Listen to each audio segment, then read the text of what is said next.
The Greek finance minister stepped down just a day after Greeks voted overwhelmingly against further austerity measures.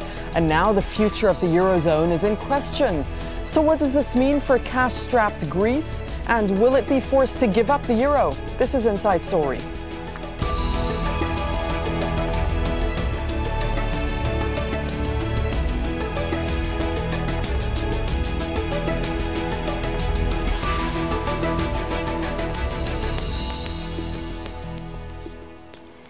Hello and welcome to the program. I'm Darine Abougaida. On the face of it, Greek voters have delivered a simple no to the latest bailout proposal offered by the EU.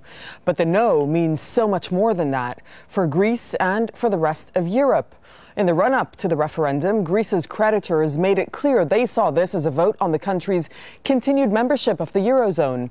While for Greeks, the vote is a resounding rejection of the austerity measures many say have failed. Well, the strength of the referendum outcome seemed to come as a shock to many Greeks, as well as to the country's lenders, all parties now facing the challenge of restoring trust and trying to reach a negotiated end to this financial and political crisis. Well, one man who won't be a part of those negotiations is the Greek finance minister Yanis Varoufakis, who resigned on Monday morning. He says he was made aware of a certain preference by some Eurogroup participants and assorted partners for my absence from its meetings, an idea that the prime minister judged to be potentially helpful to him in reaching an agreement. So for this reason, I am leaving the Ministry of Finance today. Before adding, I shall wear the creditors' loathing with pride. Well, the crisis has raised serious questions about the viability of the Eurozone and whether it was a good idea to even begin with. The Eurozone is the monetary union of 19 out of the 28 EU member states who have adopted the euro as their currency. It came into existence in 1999, but it was more of an ambitious political project than an economic one, a way of binding together nations to make sure the wars that ripped Europe apart earlier in the 20th century never happened again. The problem is that the entire Eurozone's monetary policy is controlled by one institution, and that's the European Central Bank. And the Eurozone is made up of very different economies with very different needs.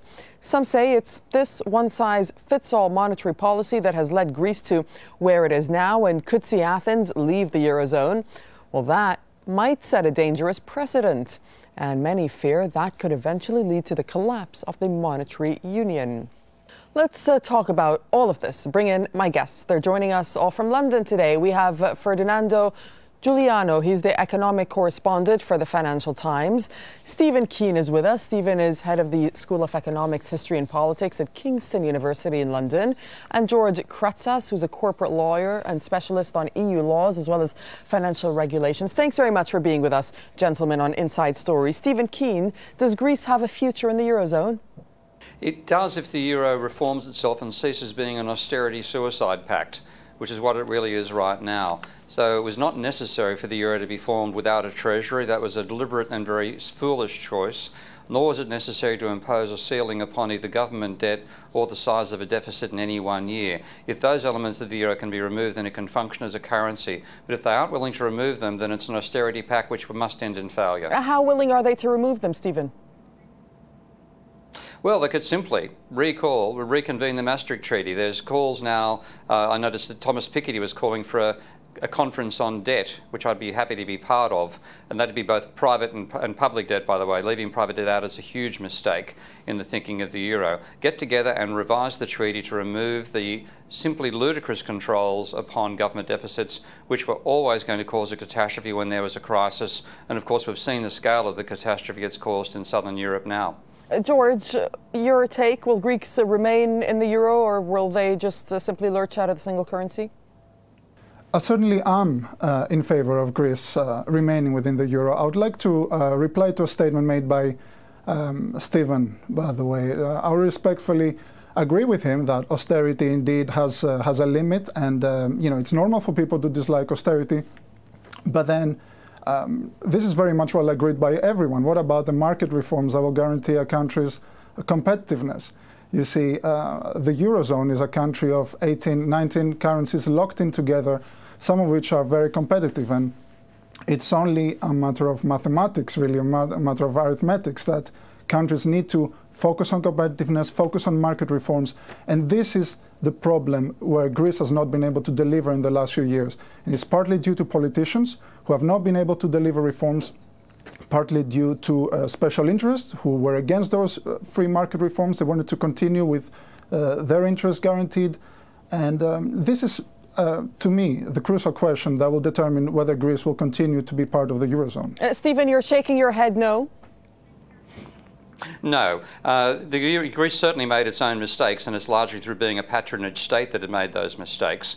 But the so-called reforms that the European Union and the Troika in general are forcing upon Greece are not reforms. They are attempts to distort the nature of a real economy to resemble the concepts emboldened in first-year textbooks of economics, and they have actually been empirically shown, and this is by the IMF and the OECD now, to say those reforms actually reduce growth. They're ineffective. So they're imposing a schoolboy fantasy on the real world and failing, and Greece had every right to oppose those so-called reforms. In fact, of course, bringing those reforms on a normal economy is bad enough, but forcing them on an economy which is suffering a depression to begin with simply made it from a Great Depression to an outrageous depression. So we have to really realise that the economics on which the euro was founded, the concepts of what we now call neoliberalism, are a barren ideology which is a false description of reality, and saying that what we call reforms here are actually destroying real productive capitalist economies. Fernando, let me bring you in. Just 1 second, George, if you don't mind. Fernando, more than 60% of Greeks, as you know, from that referendum voted to reject the reform proposals. But the Prime Minister of Greece, Tsipras, says that this is not a mandate against Europe. Europe doesn't see it that way, does it? No, it certainly doesn't, and that's the central contradiction at the heart of this referendum. The Greek Prime Minister asked the Greek voters to vote on something which they didn't have full control over. The Greek voters said no to the offer which was made to them, but they are not in the position to make a better offer, because that's down to the international creditors. I think what the Greek voters could have voted on is whether they wanted to stay within the Eurozone. Now, that's not what that's not what they voted on, but according to a lot of the polls, the majority of Greeks don't want to leave the Eurozone, but then at the same time they voted against the terms that were put forward. So how do you interpret this message? Well, that's the problem, is that they want to remain part of the club, but the club has some rules which they don't agree with. Now, that's a fundamental contradiction, and certainly the government hasn't made it any easier, because the government has promised they would be able to change the rules of the club. But they haven't been able so far, and it looks like they will not be, because, I mean, even though the Greeks may not like what they've been offered, other voters in other Eurozone countries, for example, Germany, would like the rules to stay that way. We may not like them, the Greeks may not like it. That's the way the Eurozone is at the moment. So I think it would be much more honest for the Greek government to say, well, we don't like this club, and we don't want to be part of it, so we're going to leave. But that's not what's in discussion at the moment. George, picking up on that point of the Greeks leaving, are there mechanisms in place to allow that to happen? Well, there are many stages we can that are in the meanwhile between the current situation and between Greece leaving the euro. So none of those stages are actually enjoyable. None of those situations are good for Greece. The Greek sector could soon start distributing IOUs to pay public sector officials, or we could have banks failing, confiscation of deposits. So we don't necessarily have to come to the scenario of Greece leaving the EU, but that is a very viable scenario that is being put forward. So I'd just like us to understand whether the mechanics are in place should that happen, because this is quite unprecedented for a country to leave. Precisely. No, to answer your question directly, there are no specific mechanics. Greece would have to essentially break free of the parity between the Greek currency and other currencies controlled by the European Central Bank, and start issuing its own form of euro, if you will, which again is an unsustainable situation. What would have to happen is Greece announcing that it will be exiting the euro, and then allowed 3 to 4 months for legal arrangements to take place.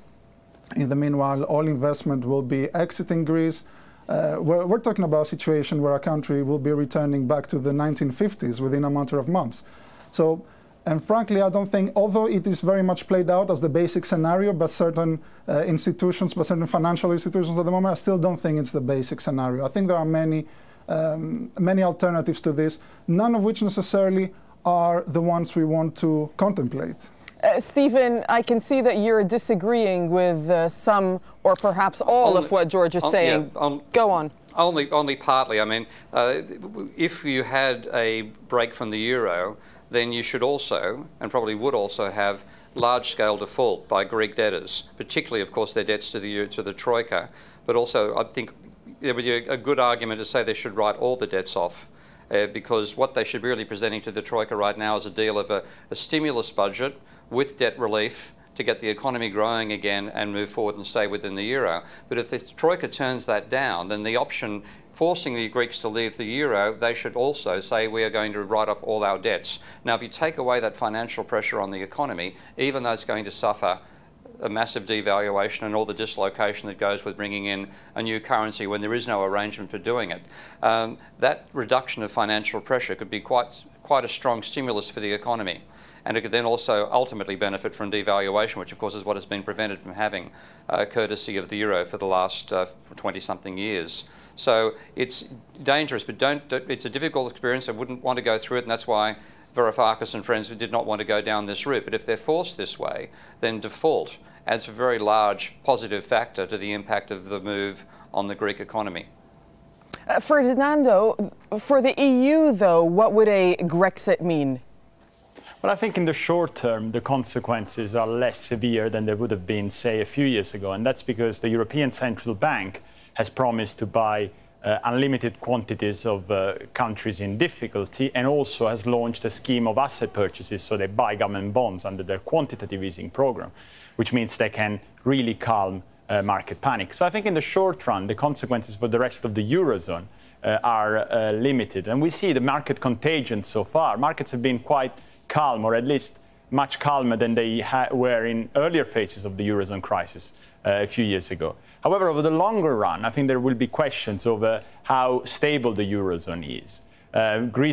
If Greece leaves now, then in a couple of years' time, investors will question, well, maybe another country will leave. This could be Portugal, it could be Italy, it could be Spain. So I think there are question marks down the line, which is why I think if Greece were to leave, the other countries should really make the Eurozone more stable. I think, however, one should be very clear. The consequences in the short run will be a lot worse for Greece. I mean, of course, the debt will will inevitably be defaulted on, because if Greece is using a new drachma, say, which is steeply devalued compared to the euro, it just is in no position to pay back its debt. But it will be very hard for them to find financing in the short run. This would lead to massive austerity, much worse than what they've seen so far. And I think the big question is whether they may end up needing some sort of program, something, say, from the International Monetary Fund. And I think the tragedy of all of this would be that by leaving the euro because the Greeks don't want austerity, they may need to face new austerity via a new program by the International Monetary Fund. That's, I think, the big fear at the moment, which is confronting anyone looking at the Greek situation. It's really very hard to solve. Stephen, let me get your take on what Ferdinando was saying, and also this idea that a Grexit could encourage other European countries to leave the Eurozone. What do you make of that, and how viable is it? Well, the Grexit certainly could encourage other countries to leave, particularly Spain, and if we have a continuing political shift in France, then even France could decide to leave. It is an insanely badly designed currency system, and it should never have been started. So if you're a large enough economy, as certainly France is and possibly Spain is as well, to move away and be productively viable yourself, then I think it's quite likely to happen. But in terms of whether that exit would lead to Greece being under the control of the IMF, firstly, the IMF, all its various adjustment programs which involved austerity have all turned out to be disasters. And finally, the IMF itself is starting to realise that. And I don't think that that same set of terms would be forced on the IMF as 1/3 of the Troika if they found themselves having any relationship with Greece after a default. Secondly, once you default, if you go from a debt level of 180% of GDP to effectively zero, then even if you do have an economy that's not particularly, not viable on the global scale, lenders still know you've got a substantial capacity to support a substantial amount of debt. So for some time, they could probably borrow in the international capital market. To say that they would not be able to, it is not a guaranteed position at all. George, there is another question, right? Okay, Ferdinando, go ahead. which is the one on the currency. Obviously, the debt would come down, but the drachma would be very hard to accept. I mean, it would be a very unsustainable currency. So I can't really see investors wanting to hold debt in a currency which who knows where it's going to go. I mean, it's could steeply depreciate. So I think it would be a lot harder than it's been. It'd be harder, but they'd certainly be willing to hold the currency. They wouldn't be requiring 12 and 15% discount rates, is what they're requiring right now for Greece debt denominated in the euro. So they might find themselves taking 5 or 7% rates, but not twice that level. George, go ahead. Well, if I may make an addition, a contribution, I think we're disregarding a lot of crucial consequences of Greece exit in the euro. And these are, for instance, we're talking about a situation where heating petrol and moving petrol is inaccessible to about 90% of the population. We're talking about shortage of basic drugs. We're talking about shortage of electricity. So really, I don't understand why anyone would think that other countries will want to follow suit the situation. Why would Portugal be encouraged to leave the euro if they've ever observed Greece going through such hardship? In fact, I would like to bring in another opinion, which is very much shared by people, which is that with Greece exiting the Eurozone becomes stronger. Why don't we? Why isn't this view very much discussed? The weakness is still those rules of the Maastricht Treaty. While that remains there, what should be a strong, viable economic area, in fact, a rival to the United States, is like a competitor in a 100-metre race that's tied both its own legs together. So it's the weakness of the euro emanates from the fiscal rules implied by the Maastricht Treaty. Now, they're so bad, they are so insanely bad, that it makes it possible to consider leaving it as an alternative, even if you have a weak economy like Greece and have to import the oil and so on. So it is such a badly designed system that alone is a reason to think getting out, even if you can give good reasons as to why a particular economy might struggle outside. I agree that there are structural deficiencies. There were structural deficiencies since the beginning. They were not necessarily obvious to all, but they became obvious later. So however, would this push, George, so would the situation in Greece push these, as you refer to them, structural deficiencies to evolve and change? I would say there are no signs at the moment pointing out that any of those structural deficiencies, they are a major obstacle to the Eurozone moving on. You see, growth is picking up on pretty much every Eurozone country apart from Greece.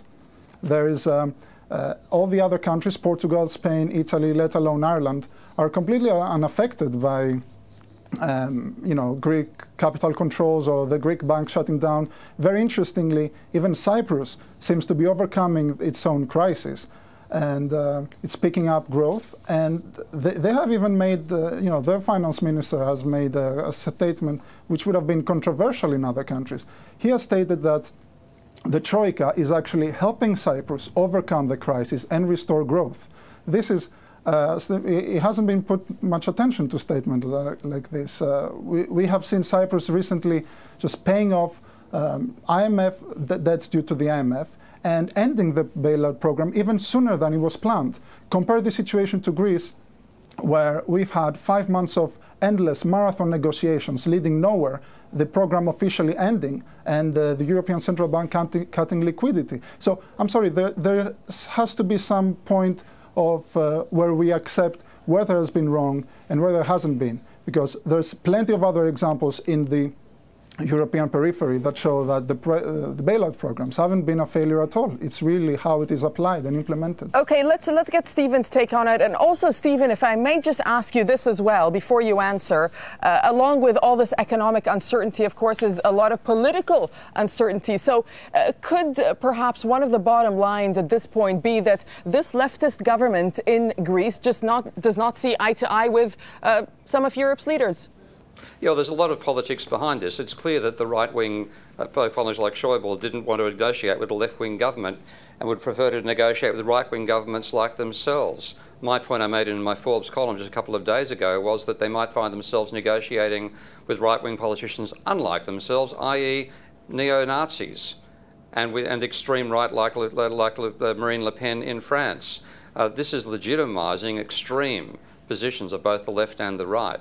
And it's a clear failure of the economics behind these sorts of programs, which brings to the other point. Right. The reason the euro failed as a policy is that it ignored the whole issue of how money is created. A growing economy needs a growing amount of money, and there are three fundamental sources of that. One is you borrow money from private banks. Another is the government creates it by running a deficit. And the third is you create it by using the rest of the world by running a trade surplus with the rest of the world. Now, the countries that have recovered from this crisis have done it either by having being in the case like Ireland, where they can benefit from dropping their own costs and having multinational producers, so they very rapidly respond on the external sector, and that may well apply to Cyprus as well, or they've got back into private borrowing once more when the crisis was caused by a private debt bubble. If you look at the stats in Spain, as the euro itself was obsessed about the level of government debt and cheering itself that it was driving that level of debt down, and bear in mind Spain was about the only country that was below the Maastricht 60% ceiling and heading downwards, completely ignoring that private debt throughout the Eurozone, but saying particularly in Spain, grew to 240% of GDP, financing a gigantic housing bubble. Now, it's ignorance about these dynamics of money creation that have led to this catastrophe. And to say countries have got out of it are really saying they've managed to either cause some growth on their external sector, which they have the capacity for and Greece does not, or they've restarted a private debt bubble.